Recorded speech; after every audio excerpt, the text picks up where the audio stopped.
acuerda que le dije, cuando yo me enfrento a un caso, siempre me pregunto, los signos y síntomas de este paciente, los signos y síntomas, corresponden a una enfermedad inflamatoria pura, una enfermedad inflamatoria pura, el grupo de enfermedades que son inflamatorias. Una de estas enfermedades inflamatorias no la vacuna, una de estas, no la única.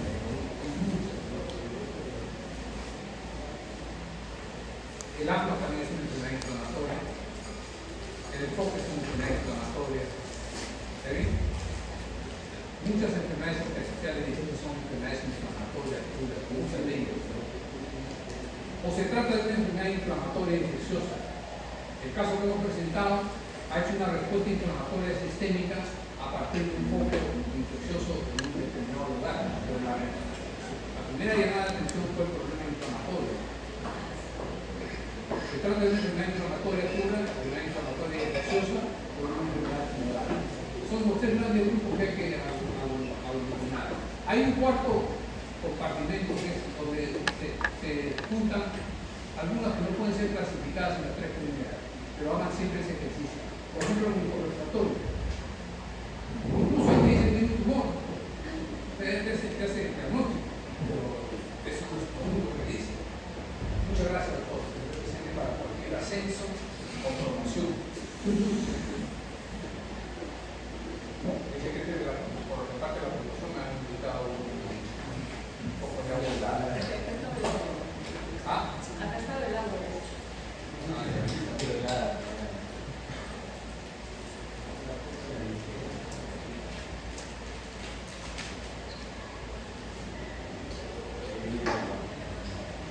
Entonces, este es un grupo de enfermedades heterogéneo, un grupo de enfermedades, ¿no?, que tienen como rasgo común producir inflamación de los vasos sanguíneos. Entonces, eso es lo que vamos a revisar el día de hoy en la clase. Pero antes de eso, voy a hablar de un síndrome. Un síndrome que incluso es mucho más grande que la traumática. El síndrome hemorrágico pulmonar difuso. Los síndromes hemorrágicos pulmonares difusos es una forma de hablar de un grupo también de enfermedades que se caracterizaban por presentar una salida amplia de sangre que proviene de la microvasculatura pulmonar. Esta salida de sangre va a inundar el espacio alveolar y luego expresarse con algunos signos y síntomas en el paciente, que puede llegar a ser tos, expectoración, hemoptisis, dificultad respiratoria, dependiendo de la magnitud del compromiso. Pero como todo síndrome, tiene diferentes enfermedades que pueden producir síndromes hemorrágicos pulmonares difusos, miren ustedes, así dice.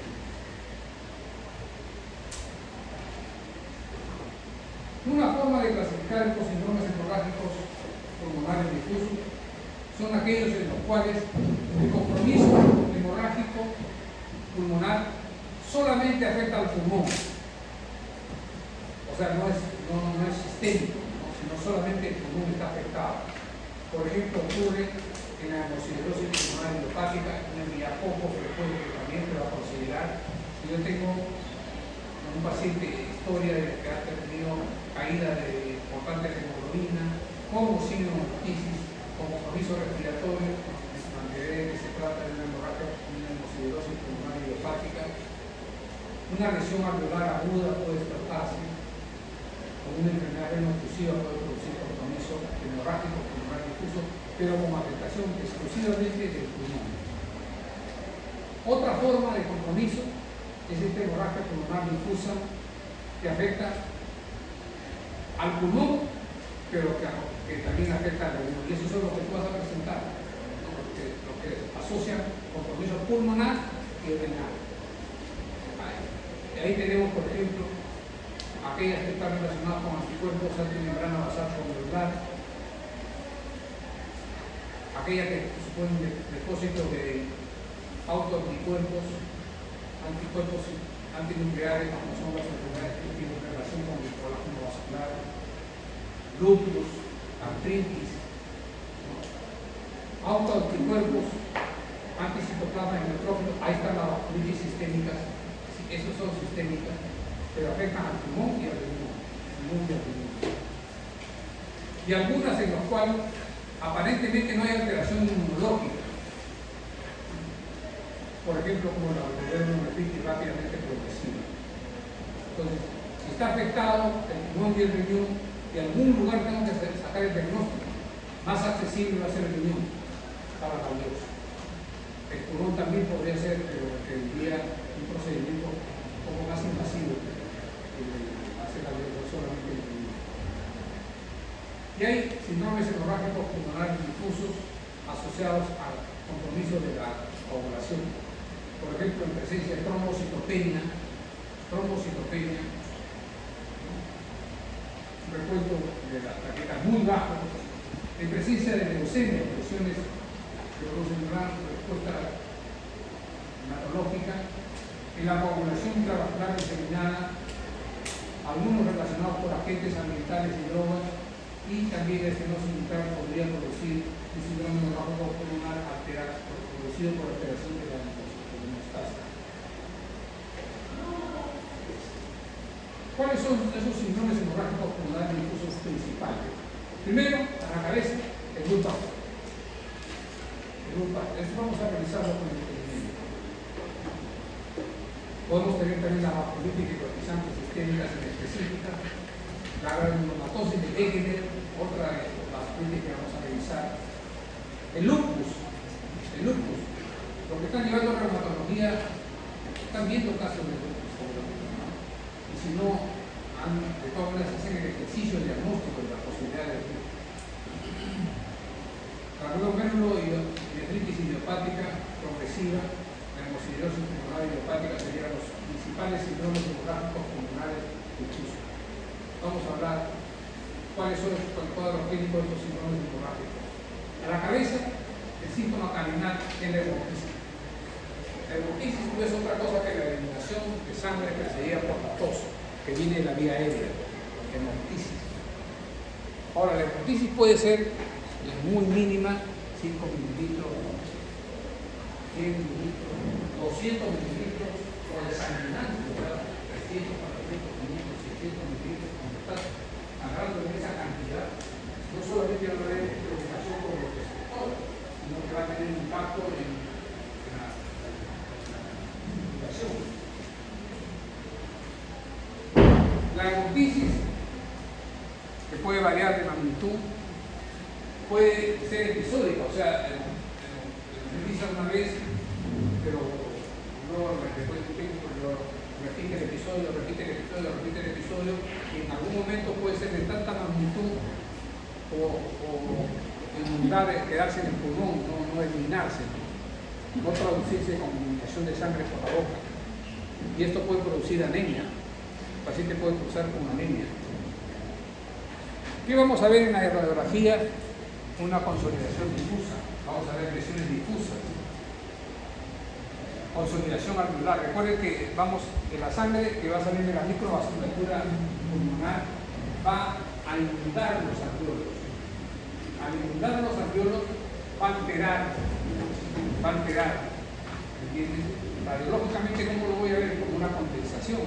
Porque la condensación, no hemos dicho, no es otra cosa que el alveolo ocupado. ¿Y por qué está ocupado? Por sangre. Va a estar ocupado mínimamente por sangre. Mínimamente va a estar ocupado por sangre, ¿no? Y que va a producir, se va a desencadenar una serie de procesos inflamatorios debido a esa inundación. Y el examinador, entonces, ¿qué va a encontrar? Va a encontrar que el volumen vesicular en las zonas afectadas va a estar disminuido y que va a aparecer un ruido agregado que se llama crepitante. ¿Está bien? Crepitante, sinónimo de alveolo ocupado. ¿Está bien? De alveolo ocupado. El paciente se va a quejar de falta de aire. La intensidad de la disnea puede ser muy variable. Desde una disnea que solo aparece con reporte físico hasta una disnea que puede aparecer en reporte. Cuanto mayor haya sido el episodio de sangrado, la magnitud del sangrado o sea repetido el episodio de más de una oportunidad, puede haber mayor intolerancia de esfuerzo físico, mayor grado de disnea, sensación de falta de aire. El examinador va a notar que junto a esta sensación de falta de aire, el paciente va a presentar taquipnia, por lo menos taquipnia. Si fuera más severo, no solo taquimia, sino podría notar tiraje, cianosis, ¿no? Aleteo nasal, parte de la gravedad. Ocasionalmente el paciente puede tener síntomas como tos, algo de expectoración, mucosa sanguinolenta, puede ir con fiebre, puede presentar dolor torácico. Si le hacen una espirometría, ¿qué vamos a encontrar? Que hay un problema obstructivo, es decir, que puede tomar buena cantidad de aire, pero le cuesta exhalar rápidamente esa cantidad de aire. Obstrucción. Tomo buena cantidad, boto, me demoro más en botar. Por eso cuando relaciono el volumen expiratorio forzado al primer segundo sobre la capacidad vital forzada, este es un valor bajo. Esa relación es baja. Esa relación es baja. Y en casos muy avanzados de la enfermedad puede detectarse en el agua no solamente de saturación, sino una presión de oxígeno disminuida. Presión de oxígeno disminuida. Ese es el cortejo sintomático de los pacientes con síndrome hemorrágico pulmonar. Miren ustedes, vamos a ver acá. Es un pulmón, la transparencia está ligeramente disminuida porque uno ve que hay radiopacidades como pequeñas manchas en el pulmón, no muy precisas, ¿no?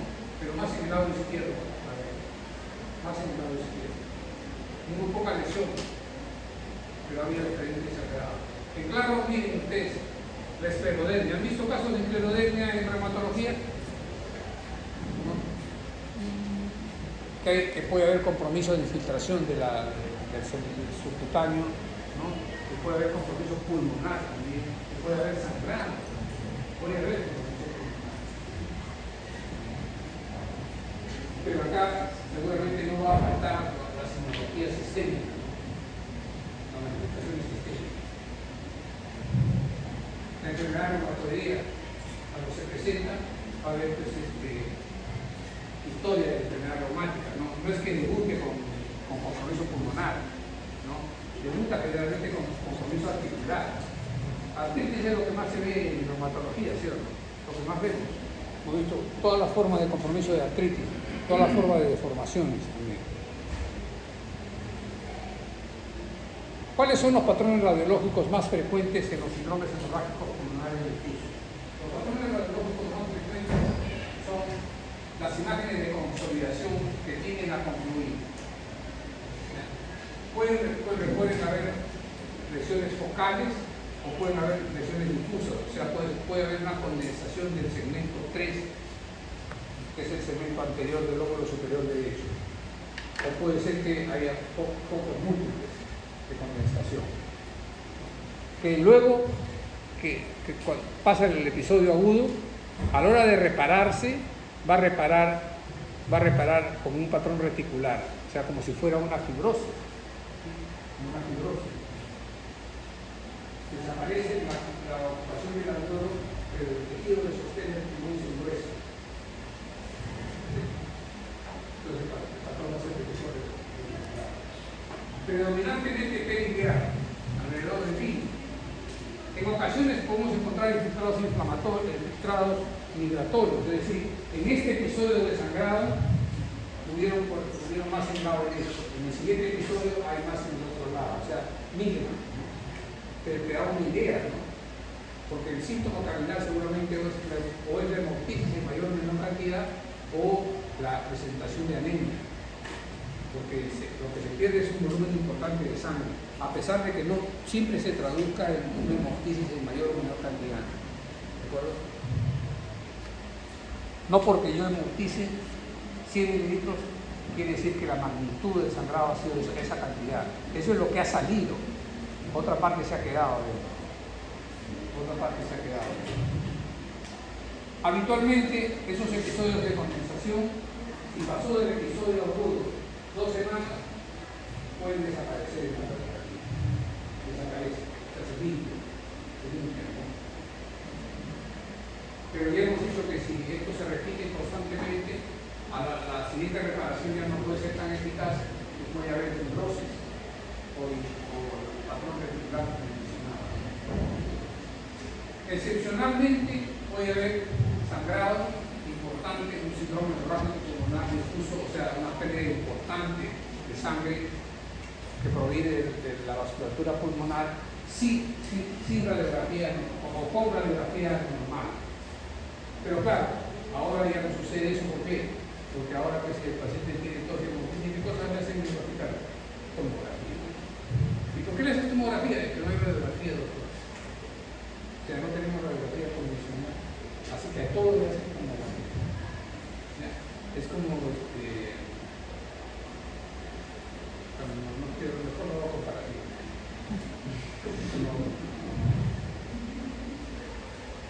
Yo siempre quise ser, eso lo saben los alumnos que están repitiendo, quise ser profesor de fisiología. Esa era mi mayor ambición. ¿Sí? Cuando terminé, me fui a hacer mi serum, regresé del serum, regresé a la facultad y empecé a pasear por el jardín botánico, recordando algunas, haciendo reflexión, cerrando los ojos y recordando. Me acerqué al árbol, a los libros donde había registrado la promesa de América. La primera promesa de América. Tú y yo hasta el final. A propósito de eso, mi esposa me dice, Chema, cuando tú te mueras, nos mudamos, nos vamos a buscar en el más allá. Yo digo, ¿cómo? ¿No era que hasta que la muerte nos separe? ¿Qué pasa? Ni siquiera muerto me vas a dejar. No me pasa. Hay que resolverlo. Hay que resolverlo. Vamos a aclarar la cosa. Ya. Bueno, entonces estaba caminando por San Fernando y dije, voy a hablar con el jefe de fisiología. Ahora no voy a mencionar ya su nombre porque ya el colega se ha dejado, ya falleció su complicación. Fue muy triste su desenlace, como todos los desenlaces. Entonces me acerqué con él y le digo, doctor, quiero yo enseñarle, quiero ser ayudante de práctica. Ayudante de práctica, antes no existía. El ayudante de práctica no era un profesor, no ayudaba más a la práctica, no le pagaba, pero era ayudante de práctica. Es un pasón, no era. Soy casi un profesor, no importa que no me pague, pero yo quiero enseñar. ¿Cómo me dice eso? Yo no puedo permitir eso. Tú que has sido delegado del CEN que decía internado, rentado, derecho conquistado. Nosotros, cuando yo hice internado, mi promoción ganaba el 60% de lo que ganaba un médico, el interno. El 60%.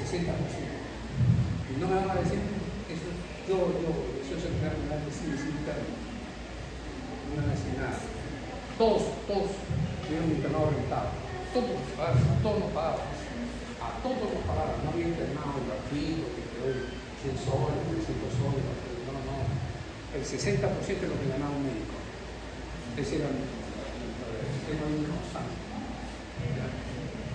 Entonces, no podemos ayudarte como, no te podemos declarar ayudarte práctica porque ya tú eres un profesional.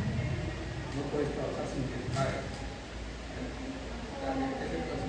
Además, de profesor de fisiología no tiene mucho que ver con la vida. Yo he sido un buen alumno. En fisiología, por lo menos, no tenía ningún problema. Era un alumno regular. O sea, venía en mi clase, cumplía, aprobaba bien, tranquilo. No he tenido ningún problema. Sustitutorio, laboratorio, esas cosas. Aprobaba normalmente. Entonces ya caminaba con el trabuco, con los orejas recaídas, con el trabuco de las piernas. Seguí caminando y en eso me encuentro con alguien que me dice, Chema, hola, ¿cómo estás? No vengo del Perú, no me ves todo quemado por el frío, adelgazado por 56 kilos, yo pesaba 60 y tanto, que había bajado bastante de peso en los eventos. Y me dice, Chema, necesito que me hagas un favor, no sabes si conoces algún médico que quiera trabajar con los alumnos en las costas. Nadie quiere las cosas, no quieren la unidad de cuidados intensivos, nomás quieren en la sala de operaciones quieren trabajar. Pues nadie quiere ir a la costa con los alumnos. Bueno, yo mismo soy. ¿Y sabes qué? A las 2 semanas después ingresé como profesor. en el año 1984. 84, empecé como profesor. 2 o 3 meses después hubo un concurso y empecé como nombrado. Coincidió, vieron la coincidencia, porque así no sucede, ¿verdad? Actualmente que pasa mucho tiempo como contratado y después de años ya te pasan a ser nombrado. Entonces cuando ya era contratado, vuelvo a ir donde el profesor. Digo, doctor, ya no necesita contratarme, yo ya soy contratado. No, me dicen, no, que tú no tienes experiencia en fisiología, medicina comunitaria se puedes hacer porque ahí estamos que no quieren hacer medicina, que quieren hacer solamente. Pero doctor, pero hoy no son médicos como nosotros. No, pero fisiología es otra cosa, es otro nivel. Fui, ingresé al residentado, hice mi residentado, terminé mi residentado, seguía siendo profesor de medicina preventiva y ya como especialista me vuelvo a acercar al profesor. Digo, doctor fulano de tal, quiere enseñar fisiología. Pero ya soy especialista, y además ya yo estaba envalentonado, nada más. Yo soy ya un especialista terminando el resultado y le apuesto que sé más fisiología que cualquiera de los que tiene acá. Era residente y estaba, pero en contra. Filo, ¿qué me voy a hablar del remedio interno? Yo discuto con ustedes sobre el remedio interno. ¿Qué quiere hablar del riñón? Hablo del riñón. Del corazón, hablamos de la actividad eléctrica del corazón. De la parte respiratoria, peor todavía, pues, dominada fisiología. Y me dice, sí, tienes razón, pero ¿sabes qué? Ahora exigen que todos los profesores tengan que tener una maestría. Y como ninguno de los profesores de fisiología tiene maestría, hemos armado una maestría para todos ellos. Y justo el examen va a ser en los próximos días, la convocatoria, la maestría. Me dice, preséntate a la maestría y vas a ser profesor de fisiología. No me presenté al examen. No, el doctor no me tenía muy buena empatía, ¿no? Entonces fuimos a dar el examen, 100 preguntas, 150 preguntas fueron de bioquímica, fisiología, algo de farmacología y de medicina general. Ese era el examen de maestría, para ingresar a la maestría. Ahora te apuntan nomás y paga tu cuota y ya te ingresas. Antes había que dar el examen. No, antes había que dar el examen, se presentaron más tarde. Todos los que eran profesores de fisiología se presentaron a esa maestría. Llego el día después del examen teórico y me recibe el profesor que me menciona. Che, me dice, felicitaciones, me dice. Y yo le decía, ya como lo tengo. Digo, ¿cuál será su cosa de hablar? Entonces me dice, ven acá, me dice, es una entrevista personal que me lleva a frente al lugar. Y se le presenta a la doctora Herrera, ocupado el primer lugar en el examen. Profesor, sí, yo sé, ¿qué haces en medicina preventiva? Entonces ahí estás perdiendo el tiempo, tú tienes que estar acá en fisiología. Ya ingresaste a la maestría. Prepárate para llevar tu maestría. Me acompaña todavía el profesor de enseñanza. Cheno me dice usted. Bueno, entonces ahora te voy a programar las clases de fisiología. Entonces ahí yo tomé aire y dije, ya no quiero.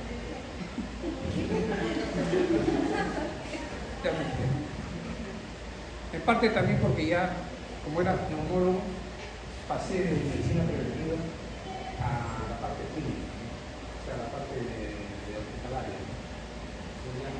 Ya no iba a la medicina. Ya no quiero. La venganza, plato frío, el tiempo.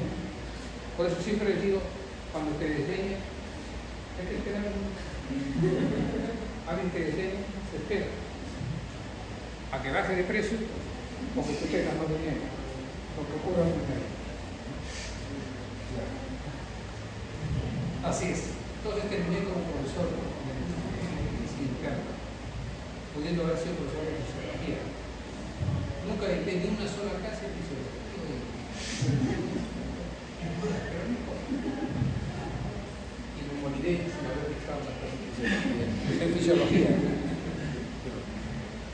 Ya, ok, entonces estamos en que los patrones radiológicos Incluso podrían haber radiografías normales en presencia del paciente que tiene un síndrome hemorrágico pulmonar difuso. Pero ahora, más rápidamente llegamos a las tomografías. Obviamente la tomografía muestra más imágenes que la radiografía convencional pudiera no mostrar.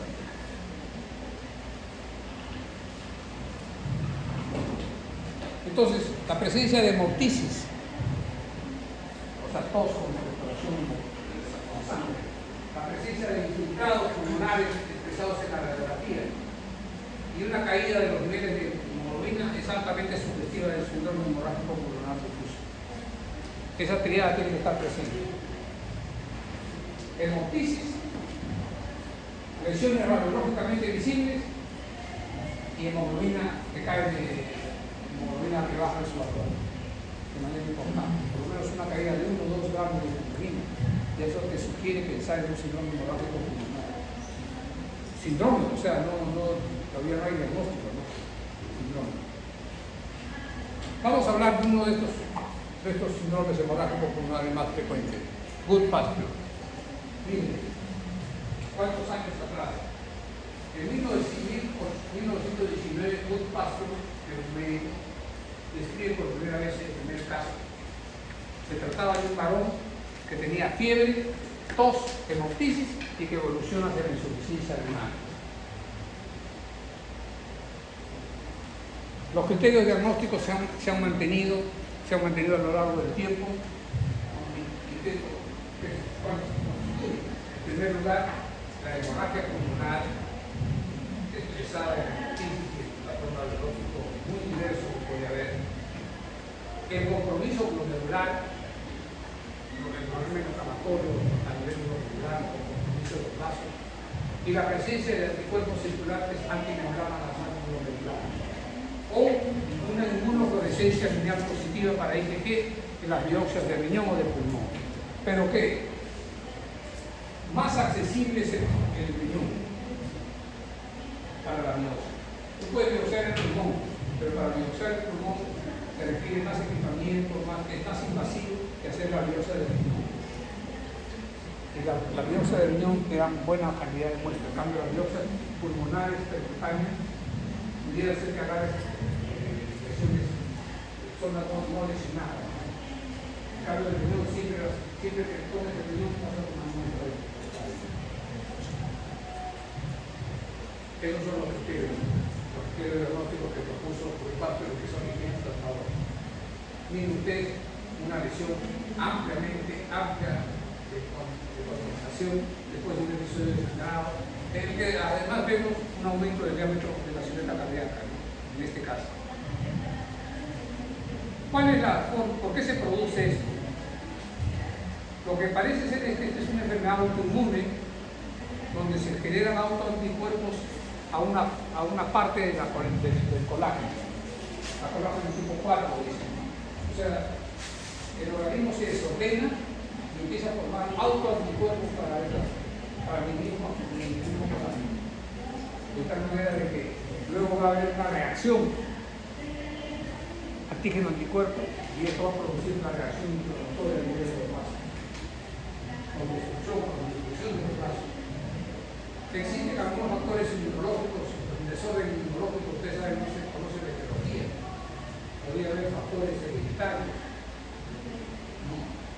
También relacionarse con infecciones e incluso factores ambientales los que desencadenen la presentación de este síndrome de Goodpasture, de esta enfermedad de Goodpasture.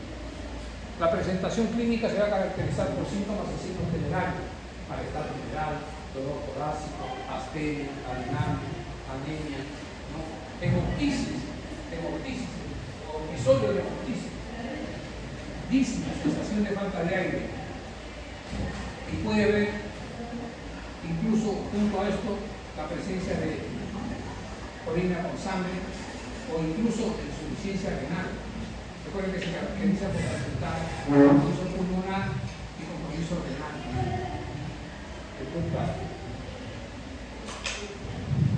¿Cuáles son los criterios diagnósticos? El compromiso pulmonar expresado en los síntomas generales del paciente, los síntomas respiratorios y en la imagen radiológica, que puede ser muy diversa,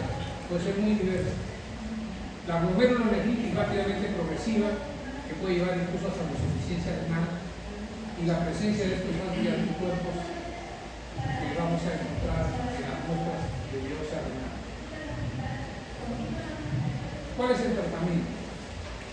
El tratamiento de estas condiciones son, en primer lugar, en la fase aguda, donde hay gran dificultad respiratoria y hipoxemia, hay que darle oxígeno. Hay que aportarle fluido, porque estos pacientes van a tener trastornos electrolíticos importantes. Hay que controlar los fluidos. Podemos iniciar corticoterapia. Como esto es una reacción inflamatoria severa, la idea es usar inmunosupresores.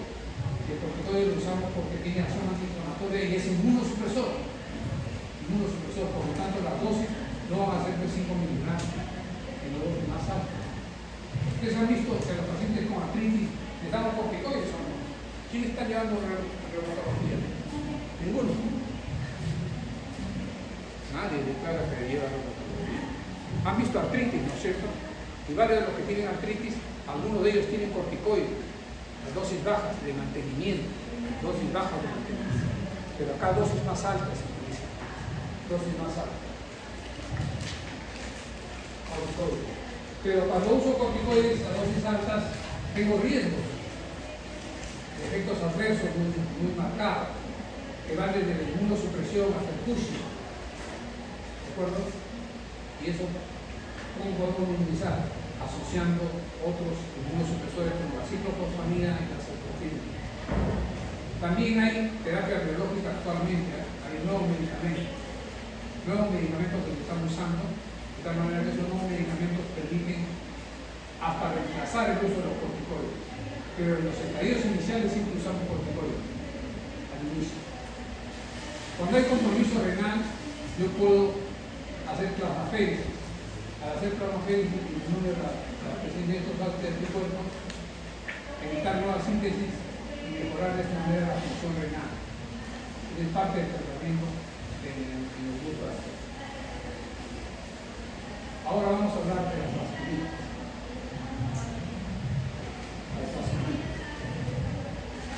La vasculitis no es otra cosa que un proceso inflamatorio que va a comprometer los vasos sanguíneos y que puede llevar a un daño tisular isquémico.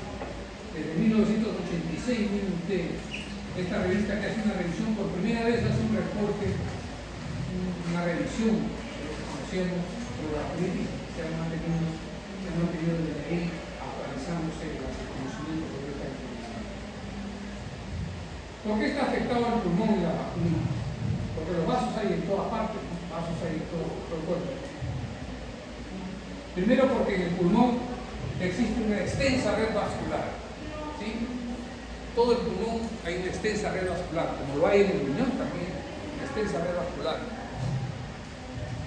Por otro lado, el pulmón está expuesto a la oxigenación, está relacionado con el ambiente.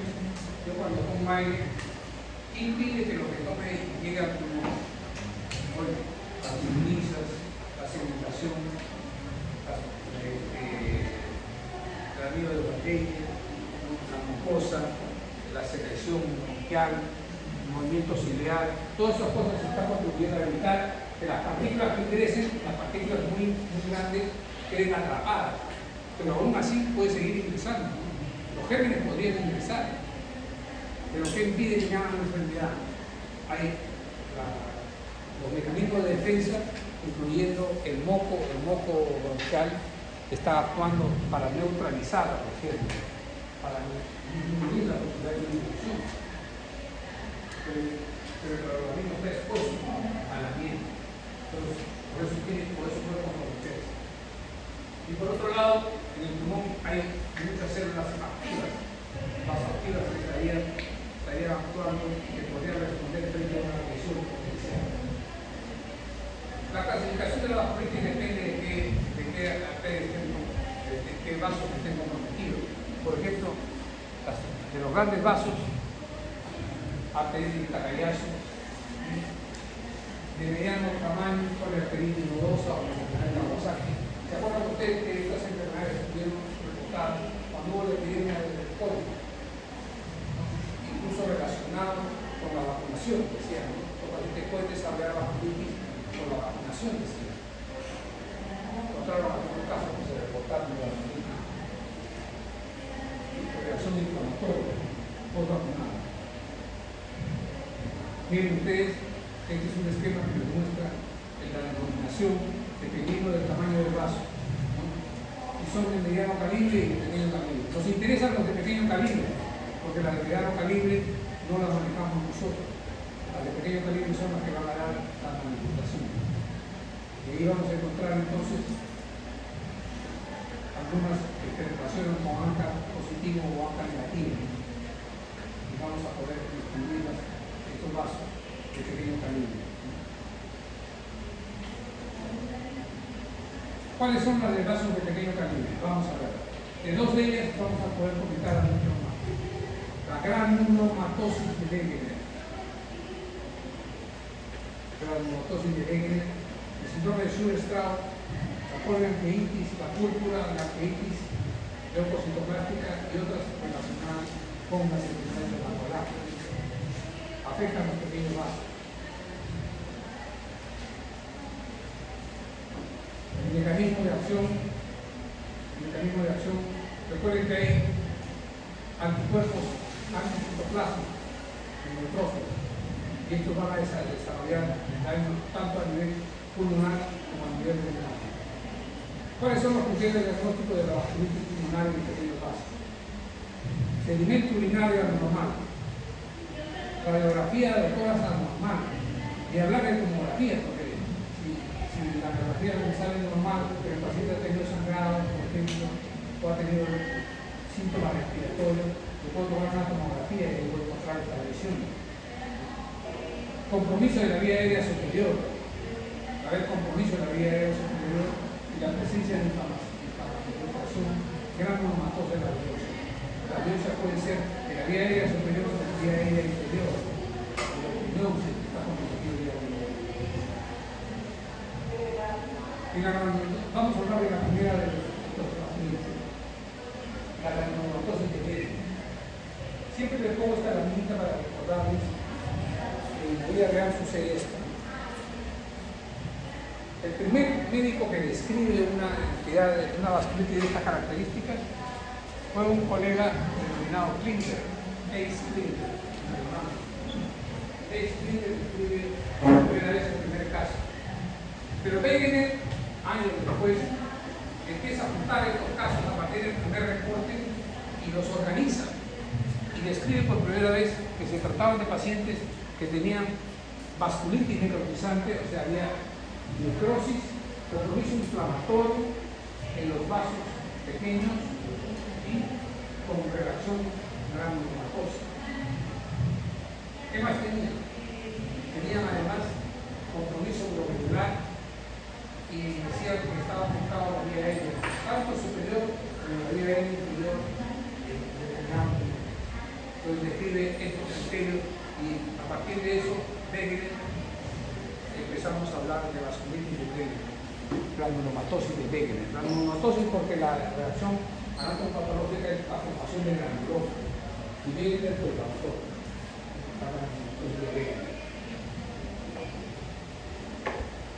En el año 54 ya Hoffman ya nos habla que los criterios diagnósticos clásicos son presencia de granulomas, vasculitis, o sea, reacción inflamatoria en vasos de pequeño calibre, y el compromiso renal. El compromiso renal. Eso es lo que debemos hablar. ¿Por qué se caracteriza esta enfermedad? La granulomatosis es una vasculitis sistémica con compromiso del aparato respiratorio superior e inferior. Pareciera ser que todo empieza por la vía aérea superior. La afectación es así, progresión. Vía aérea superior, vía aérea inferior y luego el riñón. O sea, depende del momento que tú haces el diagnóstico. De repente tú haces el diagnóstico en estadios iniciales, podría ser solamente localizado en la vía aérea superior. Pero si haces el diagnóstico cuando la enfermedad está un poco más avanzada, probablemente encuentres compromiso de la vía aérea superior, vía aérea inferior y el riñón. O sea, no es que algunos tengan compromiso.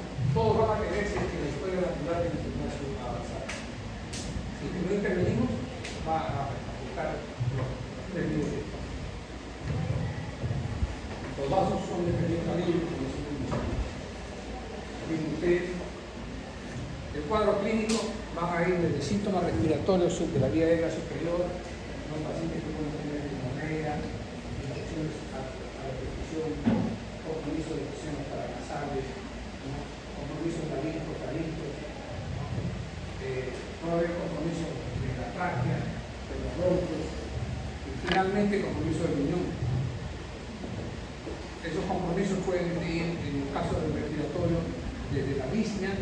En los estadios iniciales el patrón espirométrico es obstructivo, pero después se avanza en la enfermedad en tiempo y ya se hace restrictivo.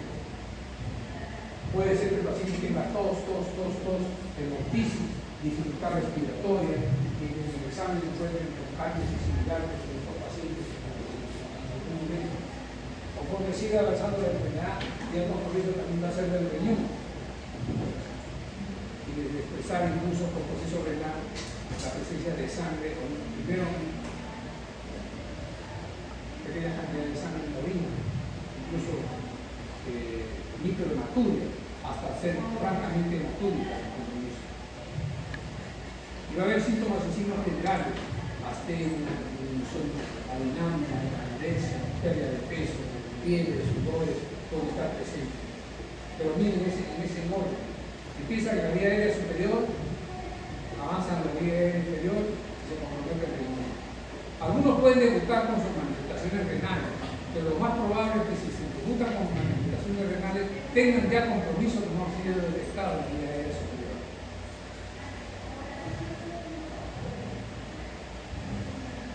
Compromiso de las conductivas, el pulmón, el riñón está afectado, ¿no? Incluso puede afectarse la piel, el pericardio, otros órganos más pudieran ser afectados, pudieran llegar a ser afectados. El examinador incluso puede hacer una endoscopía y puede detectar algunas lesiones que pueden ser visibles en la endoscopía. El examinador en la vía aérea superior, miren ustedes, puede haber lesiones en el paladar, en la faringe, lesiones incluso en la piel. Puede ser estas manifestaciones de la enfermedad.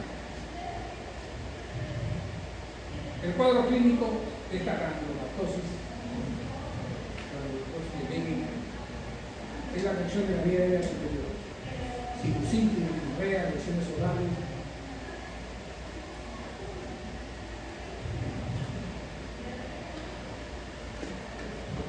Sí. En la imagen anterior, la mucosa laríngea de la faringe, del paladar, está blanquecina como una fibrina. Sí, claro, a la hora que cura, ahora se repara la carne con la corrección de fibrina. Después de eso queda rígido, se pierde la. Ese paciente puede tener la amiga artística, por ejemplo. Claro, podría tenerlo, ¿no? Pero esto está en el paladar, recuerdo. La amígdala podría estar también tomada. Vía aérea superior comprometida, porque nos hace cuadros de sinusitis, rinorrea, secreción francamente turbulenta, episodios agudos, de un cuadro a otro cuadro hay que estar con tratamiento repetido. Lesiones orales o estenosis subglótica, epístasis sangrada por la nariz y deformación del septum nasal. Luego el aparato inferior va a expresar con tos, hemoptisis, hemoptisis, disnea moderada e incluso compromiso pleural, en cuyo caso va a dar labor periodística. La glomerulonefritis, o sea, el compromiso, va a estar presente entre el 18 y 80% de los casos reportados, pero eso es que depende del momento en que hecho el diagnóstico. Cuanto más tardíamente haya hecho el diagnóstico, más compromiso renal va a haber. Porque ya les digo, generalmente viene de arriba hacia abajo. ¿Ya? Pudiera ser que lo de arriba no haya sido detectado a tiempo, el paciente debute con síntomas pulmonares, pero no quiere decir que no haya vía aérea superior. Hay manifestaciones muy bucales que pueden estar presentes también en forma muy variable dependiendo del avance de la enfermedad y los síntomas generales que les he mencionado. El patrón el pirométrico más común, sobre todo en las formas ya más avanzadas de la enfermedad, es el patrón restrictivo. Al inicio puede haber obstrucción. Cuando hay solamente los primeros episodios, solamente hay aumento de la obstrucción bronquial. Pero conforme avanza la enfermedad, ya hay un patrón restrictivo. O sea, ya no solamente no puedo botar rápido, sino tomo de vuelta pequeñas cantidades. No puedo completar el esfuerzo. ¿Por qué? Porque recuerden que está perdiendo la elasticidad del pulmón.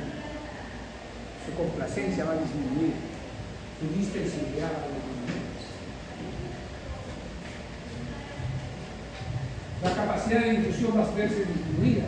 Esta es una prueba que ahorita no estamos haciendo en el hospital, pero teníamos hasta hace poco el equipo que permite hacer estudios de difusión. Recuerden que los trastornos de difusión son los primeros que van a aparecer más tempranamente cuando hay compromiso con la nivel intersticial. Y aquí el patrón, si bien es cierto, afecta a los vasos y directamente va a afectar el intersticio. La broncoposcopía realizada, dependiendo del momento que hacemos, va a encontrar seguramente alguna lesión, estenosis, ulceraciones, pseudotumores que prácticamente van a empezar a encontrar. El VAC es una forma de hablar de un procedimiento que se llama lavado broncoalveolar. El lavado broncoalveolar es parte de la broncoscopía. Yo visualizo con el broncoscopio el arco tráqueo bronquial, llego al lugar más distante que puede ingresar el diámetro del broncoscopio. Cuando llego ahí, inyecto una solución por el broncoscopio. Inyecto una solución, una cantidad conocida, y luego lo vuelvo a aspirar. O sea, es como si, siempre digo, hago la comparación, es como si tú no supieras que hay una esquina. Entonces para saber qué hay, agarro agua, suelo fisiológico, lanzo el suelo fisiológico contra la esquina y luego a la hora que regrese el agua lo analizo. Entonces, como ya sé qué cosa he inyectado yo, a la hora que analizo lo que regresa, voy a encontrar no solamente el suelo fisiológico, sino lo que hay ahí al fondo. Es algo así, el lavado broncoalveolar. No es otra cosa que estudiar una determinada cantidad de un fluido con características conocidas y luego analizar lo recuperado. Pero cuando lo que recupero voy a analizar qué tipo de células hay, qué composición tiene esa célula, qué características tiene esa célula, depende de nuestro